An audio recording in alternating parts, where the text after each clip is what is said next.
Bonjour à tous. Notre séance aujourd'hui est une séance d'expression écrite dont l'objectif est de rédiger un récit intégrant une description.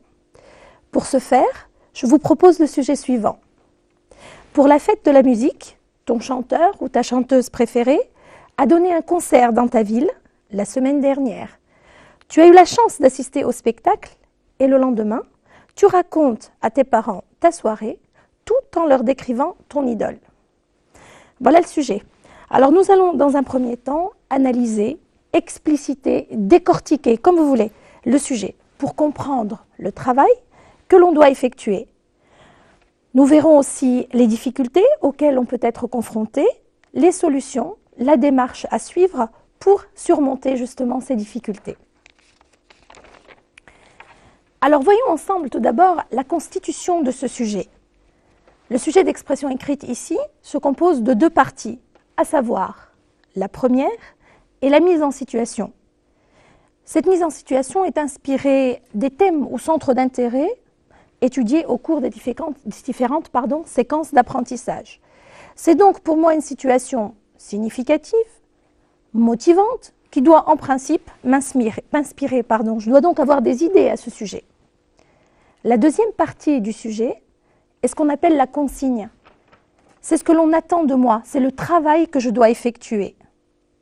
Cette compétence, je l'ai également développée tout au long de mes séquences d'apprentissage d'expression écrite, à savoir rédiger par exemple un récit, ou bien rédiger un récit intégrant un passage descriptif ou un dialogue, ou bien rédiger un texte argumentatif. Alors voyons quelles sont les difficultés auxquelles on peut être confronté. La première étant que je n'arrive pas à déterminer, à reconnaître la situation dans laquelle me met le sujet. La seconde est que je ne comprends pas la consigne. Je ne sais pas, donc, quel type de texte je dois produire. Et enfin, la troisième difficulté est que j'arrive à déterminer la situation, donc je sais de quoi je vais parler, je comprends la consigne et je sais donc quel type de texte je dois développer, mais malheureusement, je n'ai aucune idée. Et là, c'est vraiment le cauchemar de la page blanche. Alors, je ne sais ni quoi dire, ni comment commencer. Au lieu de jeter l'éponge, de me lamenter sur mon sort, de remplir la copie juste pour rendre une copie au professeur, je vais essayer de surmonter mes difficultés. Alors voyons ensemble ce que l'on peut faire, ou ce que je peux faire. La première chose est de cerner le sujet. C'est ce qui concerne la situation. Cerner le sujet, c'est-à-dire le lire plusieurs fois, 2, 3, 4 fois même, s'il le faut. Pourquoi ? Parce que je dois faire parler mon sujet. Alors comment ? Eh bien, je m'arme d'un stylo de couleur, d'un stabilo, d'un crayon de papier, de ce que vous voulez. Et puis, je vais essayer à travers le vocabulaire de déterminer la situation. Je vais souligner des mots-clés qui vont me guider. Pour notre sujet ici, les mots-clés à souligner sont chanteur, chanteuse, concert, spectacle, idole. Donc je me rends compte que c'est le champ lexical du spectacle. Cela tourne autour du thème du spectacle. Je dois ensuite cadrer mon action dans l'espace et le temps et retrouver les indicateurs de temps et de lieu dans le sujet proposé. Ici, pour la fête de la musique, dans ta ville, la semaine dernière, le lendemain. Cela va me permettre de me situer dans l'espace et le temps. Cela m'évitera de commettre des écarts dans mon développement. Voilà donc pour le cadre spatio-temporel. Je dois également retrouver les paramètres de l'énonciation. Qui parle ? À qui ? De quoi ? Et dans quelle intention ? Pourquoi ? Parce que lorsqu'on communique, on transmet un message. Et deux personnes ici sont concernées. Le premier, c'est l'énonciateur, c'est-à-dire celui qui émet le message, celui qui parle, celui qui raconte. Le deuxième est le destinataire, c'est l'interlocuteur, c'est celui à qui l'on parle. Il faut aussi déterminer le contenu du message ou l'objet du message, appelons-le comme vous voulez. De qui ou de quoi l'on parle. Et puis, l'intention, le but de ce message. Est-ce que je parle ou je raconte des événements? Est-ce que je raconte et je décris? Est-ce que je raconte et je rapporte des propos?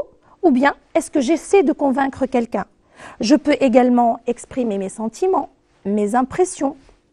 Donc tous ces paramètres me sont imposés par le sujet et je dois m'y plier pour éviter de m'écarter du sujet.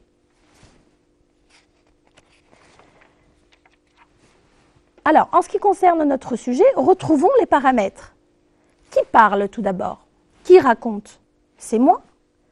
Je suis le narrateur et ceci m'est imposé par le sujet, puisque c'est le pronom personnel « tu » qui est employé. Tu racontes. À qui est-ce que je parle? À qui est-ce que je raconte? À mes parents. Donc ce sont eux mes interlocuteurs.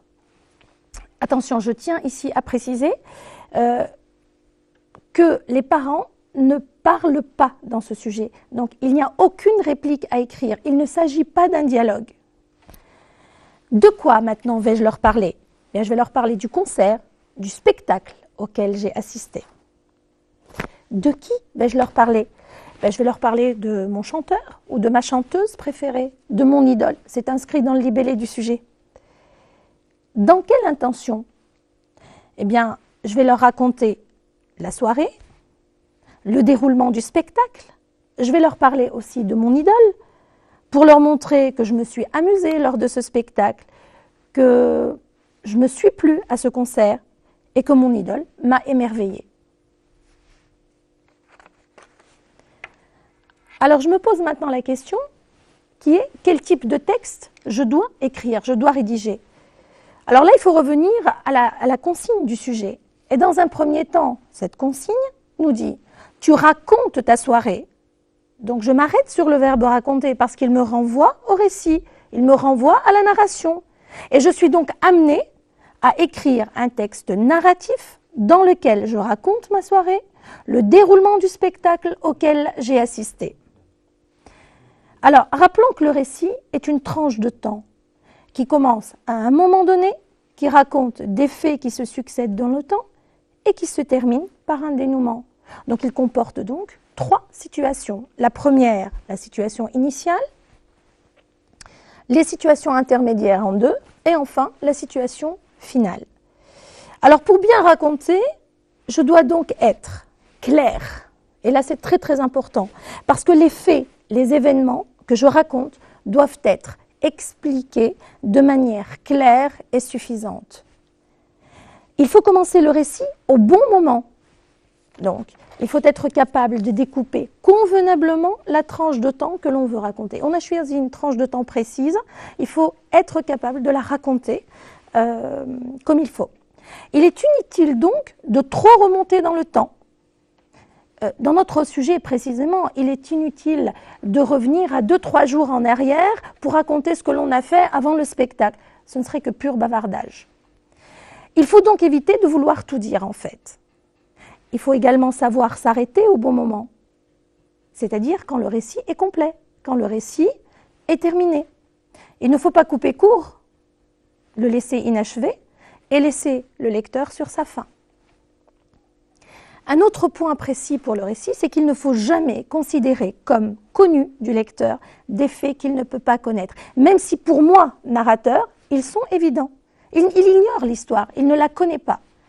Donc il faut toujours garder en mémoire que le lecteur ignore tout de l'histoire qu'on lui raconte.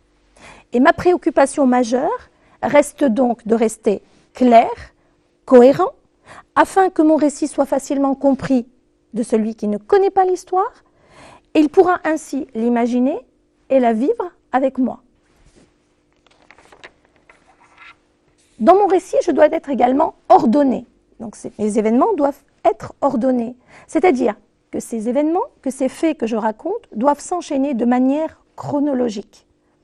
Je dois donc éviter de faire des va-et-vient dans le temps, de sauter du coq à l'âne, comme on dit plus communément. Et pour cela, je peux dater mes événements employer des indicateurs de temps, par exemple des adverbes, des expressions comme à 21 heures, quelques minutes plus tard, 1 heure plus tard, tout d'abord, ensuite, enfin. Tous ces termes-là, toutes ces expressions-là vont pouvoir me permettre d'ordonner mes actions dans le temps pour que cela soit le plus clair possible. Un autre point important, c'est que je dois faire en sorte d'intéresser le lecteur. Et oui, le lecteur va me lire. Donc mon récit doit le tenir en haleine du début jusqu'au dénouement. Je dois lui donner l'envie de me lire jusqu'au bout. Je dois garder son attention, la capter. Et dès le départ, je dois exciter sa curiosité. Et pour cela, il est impératif d'éviter la monotonie. Mon récit ne doit pas être monotone, ennuyeux. Alors comment faire pour éviter justement cette monotonie ? Je peux construire des phrases, je peux employer des phrases de construction variées. Je peux utiliser des phrases ou employer des phrases courtes, des phrases sobres, des phrases à tournure régulière, ou bien des phrases avec inversion du sujet, des phrases mettant en relief des mots, certains groupes de mots. Ici, j'ai une description à faire, donc je peux utiliser la position de l'adjectif. Il faut également adapter mon type de phrase à la situation. Et ici, le type de phrase idéal, c'est la phrase exclamative, puisqu'elle va me permettre d'exprimer mes sentiments, mes impressions, mon admiration pour mon idole. Alors, mon récit, donc, avec cette clarté, avec cette envie de me lire, n'en sera que plus captivant, plus intéressant, plus prenant pour le lecteur. Un dernier point, c'est que pour ce récit, je dois être aussi capable de créer chez mon lecteur une émotion. Je dois donc faire en sorte qu'il ressente les mêmes sentiments que moi. Donc ici, l'admiration, l'émerveillement. La consigne du sujet dans un deuxième temps est « tout en décrivant ton idole ». Donc je vais m'arrêter sur le verbe « décrire » et le mot « idole ». Le verbe « décrire » me renvoie à la description. Je dois donc insérer un passage descriptif dans mon récit. Il ne s'agit pas de n'importe quelle description, de n'importe quelle personne, il s'agit de mon idole, donc d'une personne que j'aime, que j'adore, que j'apprécie, puisque je suis fan. Ce sera donc une description valorisante. Pour résumer, je vais donc écrire un texte narratif comprenant une partie descriptive. Voilà ma tâche, voilà ce que je dois effectuer. Alors la description, c'est une pause dans le récit. Et dans cette description, on se propose de montrer au lecteur ce que l'on a perçu. Donc, pour bien décrire, il est nécessaire de bien observer, car une bonne description traduit exactement les formes, les couleurs, les bruits, les odeurs, les mouvements. Elle vise à présenter les détails. Je vais m'arrêter aux détails. Une bonne description doit être tout d'abord ordonnée. Je dois suivre un ordre précis dans la description et commencer par le général pour aller vers le particulier. C'est un peu comme avec une caméra. Je vais, par exemple, enregistrer une scène de spectacle ou un mariage dans une salle. Je vais d'abord commencer par faire une vue d'ensemble, une vue générale, un panoramique. Puis ensuite, je vais zoomer avec ma caméra, c'est-à-dire que je vais me rapprocher, faire un gros plan de chaque personne et voir ainsi les détails de cette personne, les détails de son visage. Je ne dois pas non plus citer pêle-mêle les détails et passer en revue toutes les parties du corps, car une description doit être d'abord attentive et réfléchie. On ne peut pas tout décrire. On ne décrit que ce qui est important, que ce qui attire l'attention. On ne retient que cela. Donc il n'est pas nécessaire, quelquefois il n'est pas nécessaire de décrire le nez, les oreilles, ça ne nous parle pas, ça ne nous apporte rien comme information sur cette personne. La description doit être aussi pittoresque, c'est-à-dire qu'elle peint, elle fait voir, elle fait entendre et elle fait sentir. Il faut donc employer le mot, les expressions les plus évocateurs. Le portrait physique conduit tout naturellement au portrait moral. Donc on retiendra dans certains traits du visage, par exemple, les yeux, la bouche, certains gestes aussi, certaines attitudes peuvent également révéler le caractère, le tempérament. Alors les yeux, par exemple, pour vous donner un exemple, en général, ils sont révélateurs de gentillesse, de tendresse, ou bien de méchanceté quelquefois, d'intelligence, de ruse, de malice, de fourberie, de tristesse peut-être aussi, de joie. Les gestes, une personne qui fait beaucoup de gestes est peut-être une personne nerveuse, donc ça révèle la nervosité de cette personne, ou peut-être l'inquiétude aussi. Alors un autre problème se pose à moi maintenant lorsque je fais une description dans un récit, c'est où placer ma description. C'est la place de la description. Le sujet ici m'oblige, me demande d'insérer la description dans le récit. Mais où la placer alors? Où placer le portrait? Eh bien, la place de la description doit être choisie avec justesse. Donc je vais essayer d'insérer le passage descriptif au moment où il devient indispensable de montrer le personnage pour que le lecteur puisse vivre pleinement le récit. Je parle de la personne, je vais essayer de la présenter. Donc dans un récit, le portrait d'un personnage se construit autour d'une idée directrice, c'est-à-dire de l'impression que l'on veut donner de cette personne, une impression dominante. Donc tous les détails pour le décrire vont converger avec cette idée. Dans le cas de notre sujet ici, l'idée directrice est que mon idole m'a émerveillée lors de son spectacle. Je suis fan, hein, c'est mon idole, c'est le chanteur ou la chanteuse que j'aime le plus au monde, que je préfère. Donc je l'admire, je l'adore, je la trouve formidable. Un dernier point sur lequel je voudrais insister est que pour réussir mon devoir, je dois impérativement élaborer un plan. Pour la simple et bonne raison que le plan est un guide qui me permet d'organiser mes idées et d'être sûr de ne pas commettre d'oubli ou de hors-sujet. C'est un peu comme l'architecte. On ne peut pas concevoir la construction de n'importe quelle bâtisse sans avoir entre les mains le plan établi par l'architecte.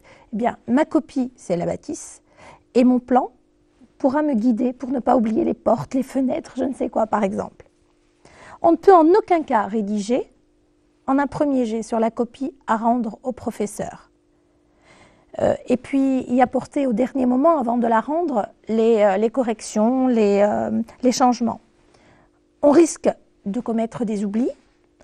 On obtient en fin de compte un récit désordonné, brouillon, incohérent.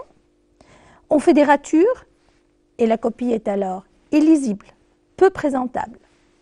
En résumé, un bon devoir est avant tout un devoir bien écrit et bien présenté. Alors je vous propose maintenant de passer au développement de ce sujet, à l'élaboration de son plan, à la recherche des idées et à la mise en place du vocabulaire et des outils grammaticaux nécessaires et lexicaux nécessaires à son développement. Alors pour le plan, puisque je dois rédiger un récit, il me faut commencer par une partie narrative. Et elle va commencer par la situation initiale. La situation initiale, c'est une situation d'exposition qui présente le cadre spatial et temporel de mon histoire. Alors je vais me poser deux questions, à savoir la première, où se passe l'histoire? Où se déroulent les événements à raconter? Le sujet me l'impose, dans ma ville. Alors je peux par exemple imaginer que ça se passe dans la salle des fêtes de la ville, dans un stade municipal. Ça peut se passer aussi en plein air. Ça peut se passer aussi par exemple devant l'hôtel de ville, devant la mairie. L'autre question que je dois me poser, c'est quand? Quand se passent les événements? Alors le sujet me l'impose, c'est pour la fête de la musique. Alors la fête de la musique, ça se passe au mois de juin. Hein. On rappelle que c'est une journée qui célèbre la musique dans beaucoup de villes, dans beaucoup de pays où des artistes professionnels ou amateurs se produisent sur scène, en plein air ou bien dans des salles de spectacle. Donc en été, mon récit va se dérouler en été, au mois de juin. Je peux choisir un samedi soir, par exemple. Je peux indiquer l'horaire à 21 heures, à 22 heures, plus tard si vous voulez, 21 heures, 22 heures, généralement, c'est l'horaire pour la présentation du spectacle. Qui vont être les personnages de mon récit? Alors, le premier, c'est moi. Je suis la personne qui raconte les événements, mais aussi celle qui les a vécus. Je participe à l'histoire. Je suis aussi la personne qui voit et qui décrit. Je suis tout ça à la fois. Je suis donc narrateur, acteur et témoin. Le deuxième personnage concerné est le chanteur ou la chanteuse. C'est le personnage principal, central de mon récit, puisque c'est autour de lui que se déroule l'histoire. C'est aussi le sujet de ma description. Les autres personnages, le public, les fans, les gens qui assistent au spectacle. Je fais partie de ces gens, puisque je suis spectateur et je suis fan, donc je suis parmi eux. Donc la situation initiale nous présente, nous expose aussi la circonstance du récit. Ici, il s'agit du concert, du spectacle qui a lieu dans ma ville, de la soirée à laquelle j'ai assisté. Alors, quel est le vocabulaire relatif au spectacle, le champ lexical du spectacle, du concert? Alors, je peux employer l'expression ou les expressions, par exemple, pour l'artiste, être en concert, être en tournée, donner un concert, donner un spectacle, se produire sur scène, chanter dans ma ville. Pour moi, maintenant, ce qui me concerne, je peux utiliser les expressions aller à un concert, aller à un spectacle, se rendre à un concert, assister à un concert, avoir une place, par exemple, pour assister au concert de mon idole, là, je le nommerai, acheter un billet pour le spectacle de. Je vais parler aussi du public. Alors le public, c'est aussi les spectateurs, c'est aussi l'auditoire, les fans, les gens, tout simplement, les jeunes filles, les jeunes garçons, tout ce monde qui assiste à ce spectacle. Quel verbe est-ce que je peux employer? Par exemple, les verbes crier, les verbes applaudir, taper des mains, chanter, reprendre en chœur, acclamer, offrir des fleurs, jeter des peluches sur scène, lever les bras, agiter des briquets allumés, comme on le voit souvent dans les spectacles, brandir des banderoles avec le nom de l'artiste, agiter des posters de l'artiste, arborer des t-shirts à l'effigie de l'artiste, c'est ce que l'on voit faire chez les fans. Je peux parler également de la salle. Je peux dire que la salle était pleine de monde, que la salle était éclairée par les projecteurs, que les projecteurs balayaient la scène de leurs faisceaux lumineux, par exemple. Je peux également parler du rideau de la salle, s'il y a un rideau qui se lève. Je peux également parler de l'apparition, de l'entrée en scène de mon artiste. Alors on peut imaginer toutes sortes de figures là, parce que les producteurs de spectacles sont très talentueux, très imaginatifs à ce sujet. Et puis on voit souvent des spectacles, des concerts, donc on peut avoir facilement des idées là-dessus. Alors comment peut apparaître ou comment peut entrer mon artiste sur scène? Il peut apparaître entre les fumigènes, ces fumées que l'on voit sortir un petit peu de partout sur la scène. Il peut descendre un grand escalier lumineux, en courant, en saluant son public, en envoyant des baisers au public. L'artiste peut être également accompagné d'une troupe de danseurs. Il va être accueilli par un tonnerre d'applaudissements, des cris de fans hystériques. Alors, quel temps vais-je employer? Bien là, je dois employer pour le récit le passé composé, Le passé composé, rappelons-le, exprime des actions courtes, achevées, soudaines, datées quelquefois. Je vais pouvoir aussi employer l'imparfait qui, lui, exprime des actions qui se prolongent dans le temps, des actions qui se répètent parfois. Et puis enfin, le plus que parfait qui lui exprime des actions passées, antérieures à d'autres actions passées.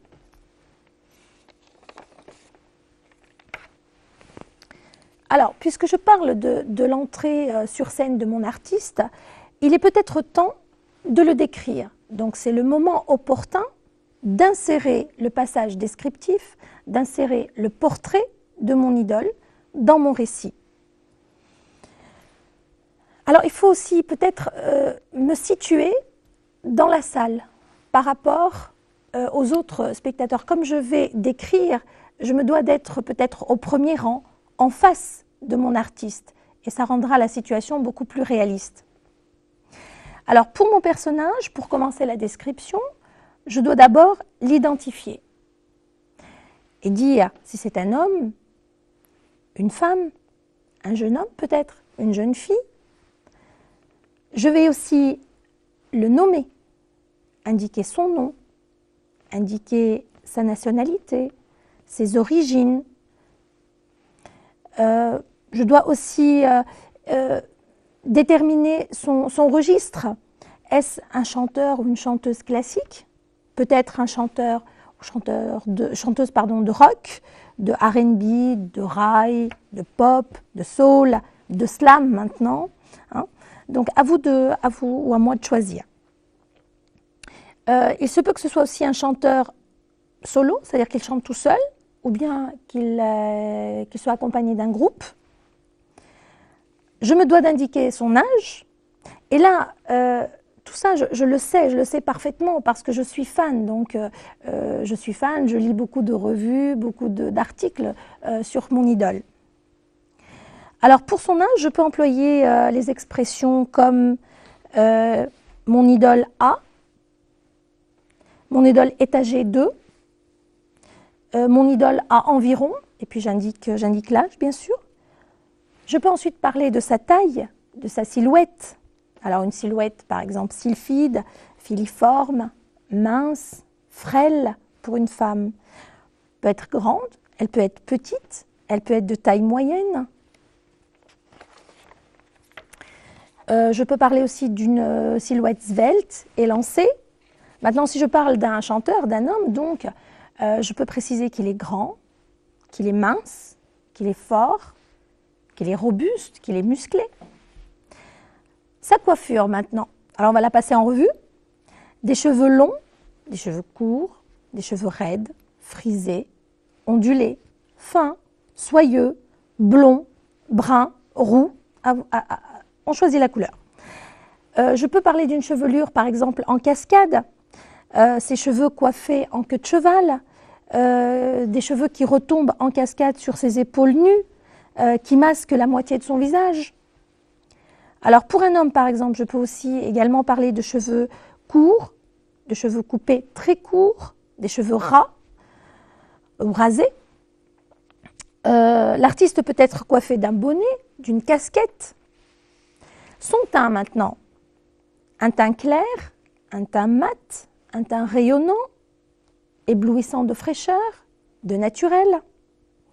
Son regard, ses yeux. Alors, comment était-il? Des yeux petits, grands, noirs, bleus, pétillants, brillants, très maquillés, ou bien maquillés tout en discrétion.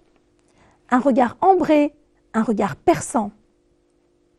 Sa bouche, son sourire, qu'est-ce qu'on peut en dire? Alors, une bouche large, éclatante, vermeille. Sa démarche peut être sûre, légère. Sa posture, sa façon de se tenir, droite, gracieuse. Alors sa voix est très importante puisqu'il est chanteur. Donc sa voix peut être claire, cristalline, aiguë, suave, mélancolique, émouvante, grave, rauque, forte, vibrante, émouvante, troublante, incomparable, inimitable, une voix à part, une voix exceptionnelle, une voix qui dégage un charme indéfinissable, une voix envoûtante. Et puis nous passons maintenant à son aspect vestimentaire. Alors là, plusieurs cas de figure, hein. Tout dépend du chanteur ou de la chanteuse choisie. On peut dire que l'artiste portait, l'artiste était vêtu, l'artiste était habillé. Voilà les expressions que je peux employer. Alors quelques exemples. Pour un artiste classique, par exemple, s'il s'agit d'un chanteur ou d'une chanteuse classique, une femme peut être habillée d'une longue robe, ou bien d'une longue robe pailletée, d'une longue robe noire. Pour un homme, c'est plutôt un costume sobre. Maintenant, si nous avons affaire à un rocker, là, il va être habillé en jean, en veste en cuir, un t-shirt, laissant apparaître ses nombreux tatouages. Un rappeur, enfin. Alors, un rappeur, généralement, s'est habillé en jean tombant, un t-shirt large et long. On peut jouer sur les accessoires aussi, hein. On peut ajouter des bagues aux doigts, des bracelets aux poignets.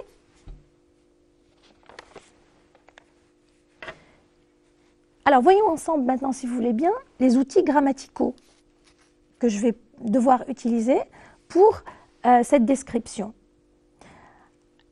En premier, je vais utiliser des adjectifs qualificatifs, des expressions appréciatives.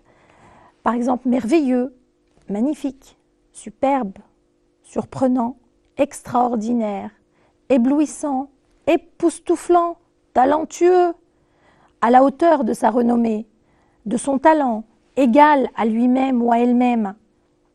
Je peux également employer des verbes d'état. Être, paraître, sembler, avoir l'air. Je peux employer aussi des compléments du nom que l'on retrouve souvent dans la description. Alors par exemple, des compléments du nom tels que l'artiste à la voix d'or, un artiste de renommée mondiale, un artiste à la carrière internationale, un artiste au répertoire indémodable. Des subordonnées relatives que l'on peut aussi employer ici. L'artiste qui vend le plus d'albums actuellement, l'artiste qui connaît un succès phénoménal, qui enchaîne les tubes, les succès. Alors on peut aussi utiliser des verbes tels que apparaître, suivre des yeux, des expressions comme être émerveillé, être subjugué, être envahi par l'émotion. Quel terme de reprise vais-je utiliser? Le chanteur, par exemple, la chanteuse, l'artiste, la star, la vedette, le jeune homme, la jeune femme, s'il s'agit d'une femme, l'interprète, mon idole, l'idole des jeunes, je peux généraliser. Je peux utiliser aussi des pronoms personnels.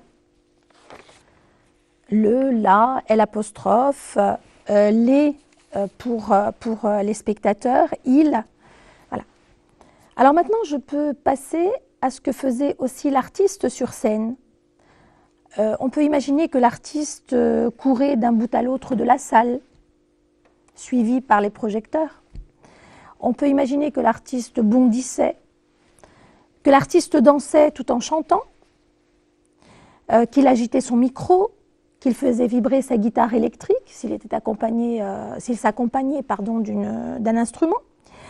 Il se penchait par exemple en avant vers les spectateurs du premier rang. Il parlait à son public, lui demandait de chanter avec lui, de reprendre avec lui par exemple le refrain. Ou bien, si on a affaire à un artiste beaucoup moins agité, on peut dire que l'artiste restait au centre de la scène, qu'il restait debout devant son micro, qu'il s'accompagnait par exemple à la guitare, au piano. On peut parler de sa voix qui était puissante, qui faisait vibrer la salle.